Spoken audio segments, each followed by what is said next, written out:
What's up, everybody? Welcome. This is another one of those unofficial in review extensions where I took one of those in review topics that we had, like Aladdin was the last time.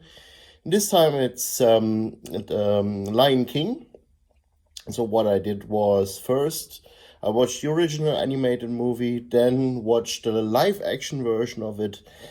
And now, as the final one, I went to the musical version, and this came out, yeah, probably over 20 years ago.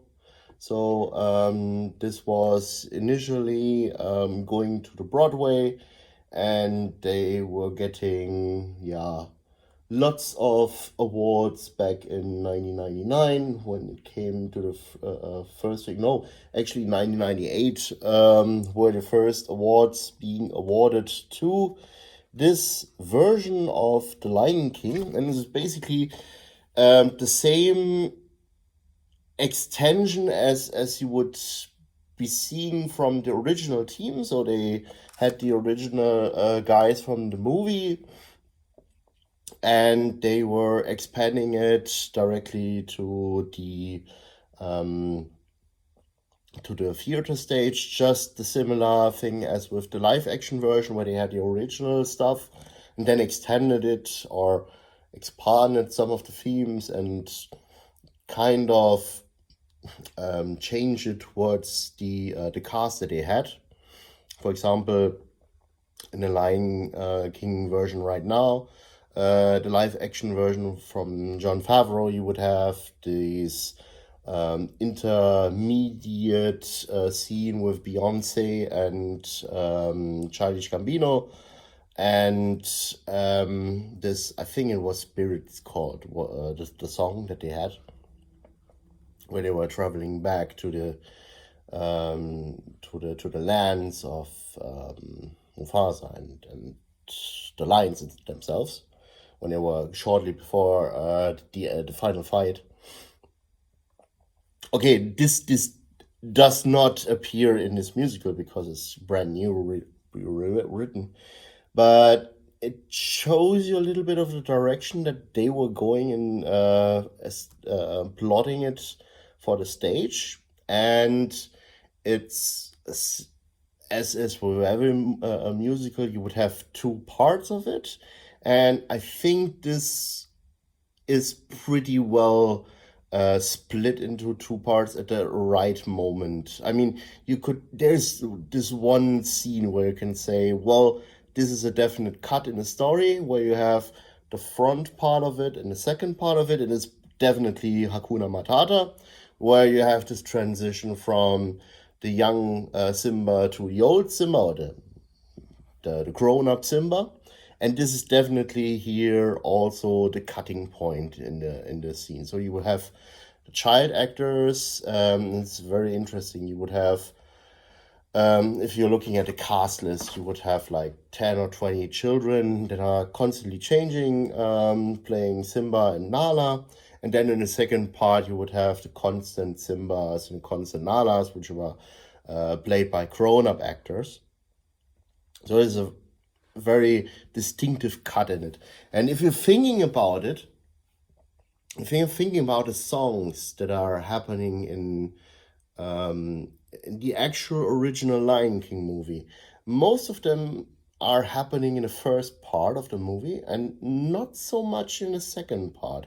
There are, I mean, of course, there are the killer songs happening in the second part, like Can You Feel the Love Tonight, for example, is in the second part, and otherwise there's not so much in the original thing. So most of the things are actually sung by the child actors. This is very distinct realization that I just had, actually, because if you had yesterday, I was in the live action version, where I was thinking, well, you don't really have a distinct song where you have a really solo song for Childish Gambino or Beyonce in the original script, actually. And this is here in the musical, it is done. And that's the very interesting part. So it's, if you're having just a look at the songs that they were singing in the first part, so it's just having a look here. There's one big page where every song here is written down, and so it's Circle of Life, of course, and this is a very great thing. So in general, you would have to think, how are those animals being acted there, and they're doing it, so to say, a mixture of live puppeteering and motion capture acting, so to say. So it have like head extensions on the heads, and some of them are basically like having things in front of them or back of them. Zazu, for example, is a complete bird hanging in front of the actor, so he's basically like doing this and this and this. Is very very great done by the actor. Also, the Pumba, for example, is basically a big warthog and has this big mouth that he constantly opens with his hands, and sometimes he uses a second hand just to swipe left and right to move his tongue. And this is very very greatly done. And in the beginning, you would have actors that are playing like elephants, and they are standing on long stilts, and it's coming from everywhere, coming from the audience, coming from the side, from top left, top right, they're everywhere, and like the whole stage is full of like puppeteered animals or actors playing animals and stuff like that, and then everybody is singing Circle of Life. It's great. So then there is a new song called Grassland Chant, and yeah, this was a new extension. Then you would have basically, sometimes it's more like dancing, sometimes it's a new solo act where you have from the female lions where they were dancing around. And there is actually the big question that was happening during the kind of funny interview things, where they were asking whether Simba and Nala sisters, or no, it's if Simba is the brother of Nala, and let's just say they have at least two mothers, because there's one scene that is, I think, new here, where when Simba wants to talk to Nala, whether they go to these elephant burial sites, whether they were, if she would be allowed to go there. So he's directly going to his mother, and she's asking her mother whether she would be allowing her to go there, and she does this. So at least you have two mothers. So I mean, it could still be the case that Mufasa is the whoring guy and fucks everybody around. But let's just say it looks like that she has there are at least two mothers. So, well, let's just say they're not really 100%. I mean, could be still, but yeah. I mean, I think you're getting what I'm seeing. Then it's the next song is I just can't wait to be king. Great rendition. Then there's something called Putz Weg, which I don't really remember at all. Then there's a song from the hyenas, Be Prepared, which was actually at some point turning into an 80s dance musical. So it's really like a 2 minute instrumental part. It's basically extending the entire song, and it's at some point it's just like cowbells. It feels really like an 80s disco song. It's great. It's really, really, really great. But it's more like the original Be Prepared and not the,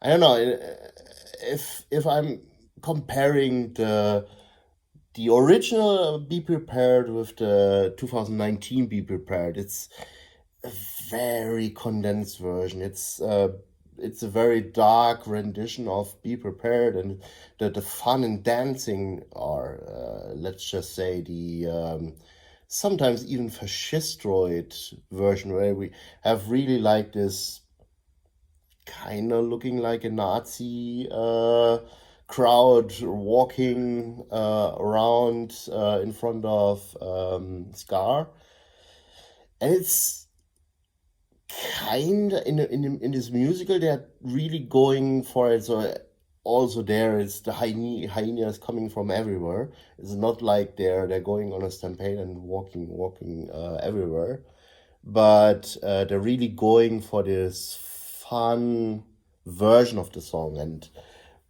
if you're looking at the 2019 version of the song, it's not that fun actually. And but so this version was actually my favorite for a rendition of it.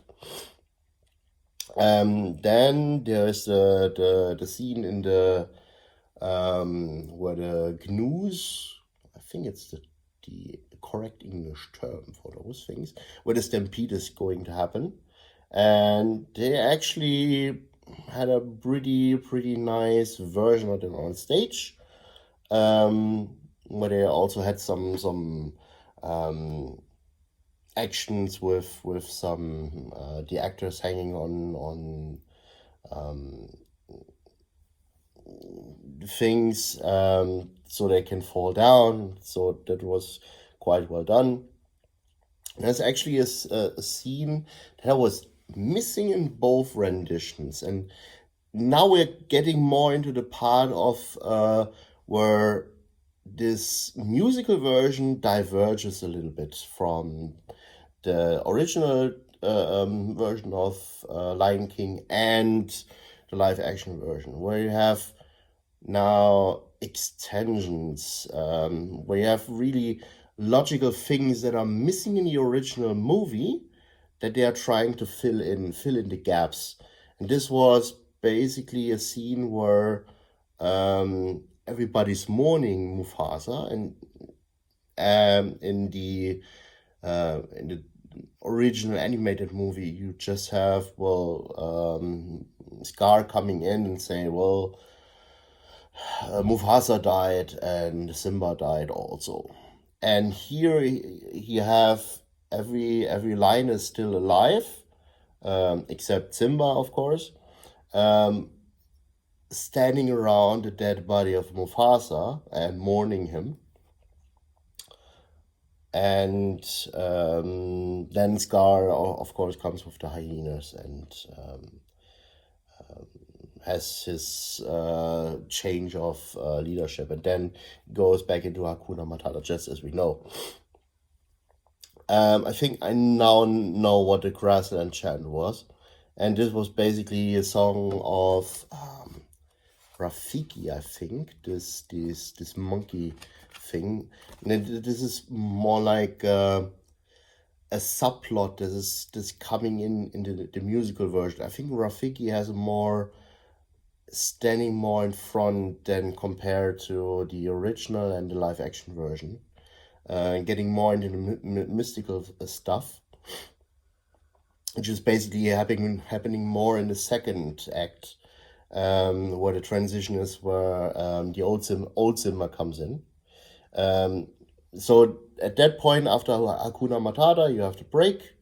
Then it goes 3 songs that are depicting the life back where Scar has his thing. One is called One by One.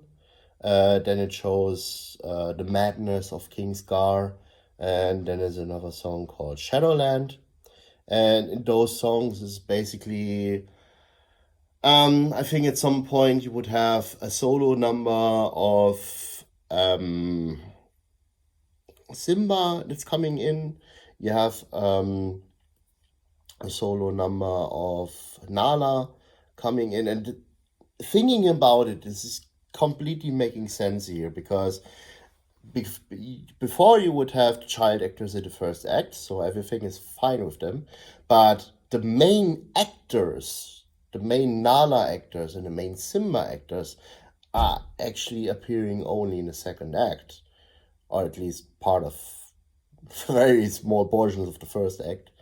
And you would want to get them their own solo numbers in order to show them to show the audience that they were paying for those actors that are playing those characters, and or at least trying to convince the actors, well, you would have the solo numbers there, and then it turns out, well, most of them are being sung by your younger actors.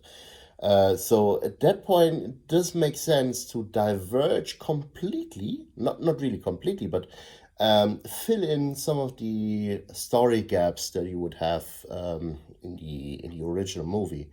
And this is something that I think is missing in the live action movie, in the 2019 movie, because those things are actually making it a more better story. Because at some point you would have, for example, a subplot where Timon is so everybody, so Simba, Timon and Pumbaa are standing in front of a river, and Simba jumps over the river without any problems, and then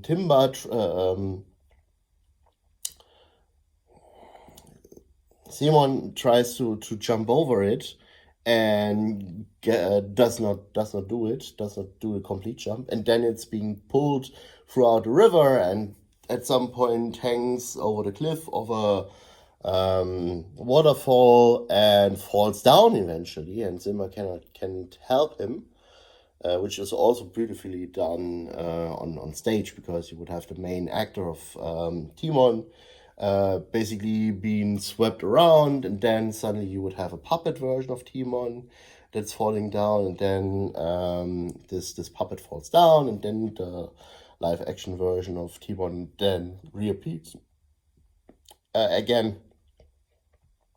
And this is, if I remember correctly, not in any version of it.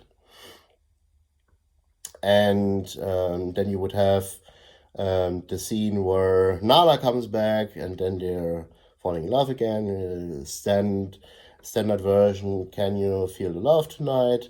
And then there's a pretty different thing.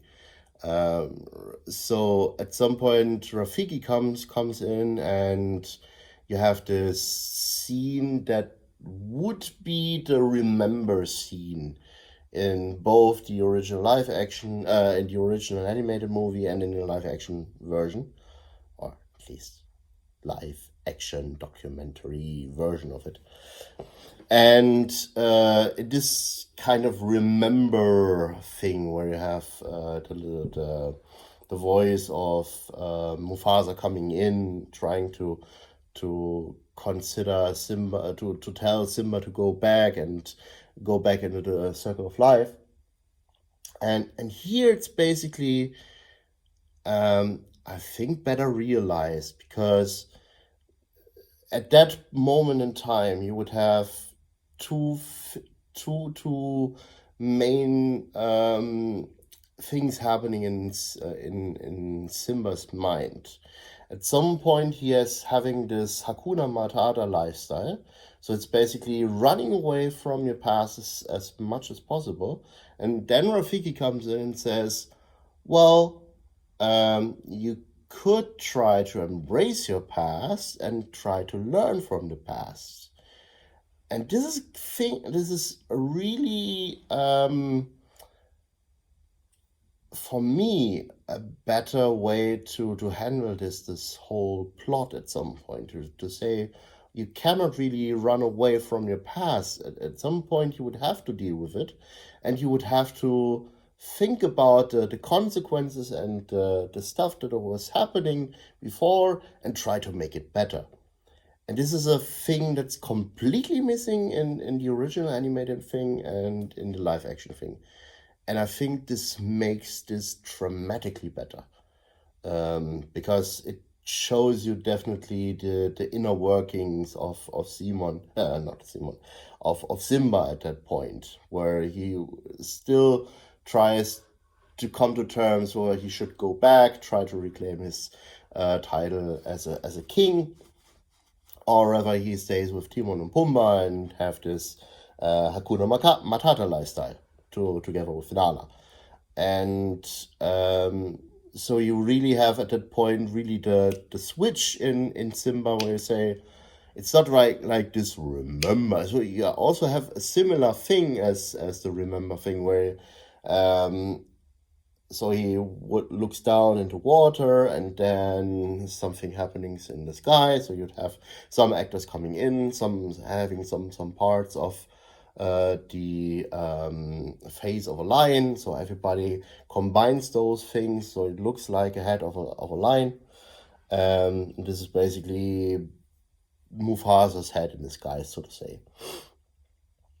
And then they're going back to the mainlands, having their fight, which is at that point unfortunately pretty underwhelming compared to the live action version. So it's just like everybody is dancing around and running around, and at some point Scar falls down, gets eaten by the hyenas. So yeah, it's the classic ending. And then you would have the king returns and the circle of life reprise, where everybody is going back to the rock, and at some point Rafiki comes in, and suddenly there's also a baby. And at that point again, tears are coming down my eyes again. I don't know what Elton John did with this song, but whenever I hear it full blown on the radio speaker, or watching it on stage, or yesterday in the movies, I get teary eyed for I don't know reason. It's 100%. It's reproducible. Whenever I'm seeing this thing with loud music coming in front of me, I'm having pee in my eyes. I'm sorry. So overall, what's the final conclusion for me? So again, I watched the animated movie on Monday. I watched the live action movie yesterday in 3D here in Hamburg. And then today I watched the musical. And I would be saying, considering what I've seen. So at first, I think the live action 2019 movie and the original animated movie are very close with respect to each other. And I was not really 100% sure what to make of it, to say what is better, what is worse. And at some point I was thinking the 2019 movie is not really like a remake of a movie, or it's more like a remaster of a movie. It's basically a HD remix of a movie. It's like the Super Mario All-Stars version of Super Mario Bros. 1, 2, 3. And, or, I don't know, the, how is it called? The Ratchet and Clank. No, not really Ratchet and Clank. There's this other jump and run that came out last year, where Tim Geddes was completely off. It's recently in Super Smash Bros. I think you know what I mean. Compared to the original PlayStation game, and now you have the remastered version of it, and I really felt similarly with the live action movie. There, it's not really a drastic change in style, because those things are happening in the Aladdin movie, for example, where it had some changes in the story, where it had really plot holes that they are trying to cover up in the live action version. And I really thought with Aladdin that the live action version brought more stuff than the animated movie, and really tried to um, change stuff there, because it's the third iteration of the movie. They were when they're creating Aladdin, they were saying like, well, we're having um some parts that we've learned from the original movie, because they had lots of problems creating it in the first place. They try to change those things in the musical version, and from those things that they learned from the musical versions, they went into the live action version. And going back to Lion King now, it's more like you have the original animated movie, and don't see those influences from the musical that they had going into the live action version. And that's basically what I was actually missing most of the times here, when I'm thinking back of the live action. And this is basically one realization that I just had when I came out of the musical version. So at that point, I would be saying I would definitely prefer the original animated movie, uh, to the live action version, 2019. And of course, the musical is way up there, because yeah, it's again, if you're sitting in a crowd and everybody is dancing, although I would be saying some things, especially at the end, could have been done a little bit better. Um, I think they could have, yeah, extended the final battle a little bit more, give the actors a little bit more of a dramatic stance, because there you would basically at the very end you would have some like closing up storylines, where you have Simba fighting Scar, and Timon and Pumbaa fighting some hyenas and stuff like that. You have those things also there too, but you don't really have these emotional moments, emotional bits, where you have really like, yeah, you've really done something great here. And I was missing those things there as well. But overall, the entire musical experience is great. So if you have the opportunity to see it somewhere near you, go see it.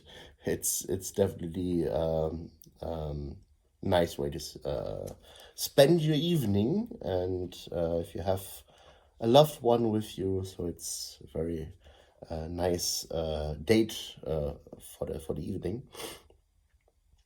And the funny thing is, when I went out, I was hearing some elderly couple, probably like over 70, and they were saying like, I don't know, I don't think that those songs were catchy for me. Not like in Cats the musical. And I was thinking, no, it's if you're coming out, you have so many earworms, like Be Prepared, Hakuna Matata, or A Circle of Life. Actually, you cannot really get those songs out of your head if you have heard them in the last 3 days. multiple times. I cannot really get them out of my system right now, so it's trying to decompose now in the next couple of days. So it was a very interesting experience again, similar with the Aladdin musical in review that I had. So I hope this was a very telling extension of Kind of Funny in Review. It's not really like Kind of Funny in Review, but I thought at some point you would have to include the musical as well, because it's also, yeah, like the third tier where Disney tries to market their IP currently. So whenever there's the Frozen musical coming out, and actually it is coming out, or it has launched on Broadway. I just found out that they started it in 2018. So at some point, I would have to see the Frozen Broadway musical too, and maybe we could have a talk about it also in the future. So at that point, I would say thank you for watching this movie. I hope you enjoyed this small little content, a little bit of mine that I created. So please like and subscribe. So bye.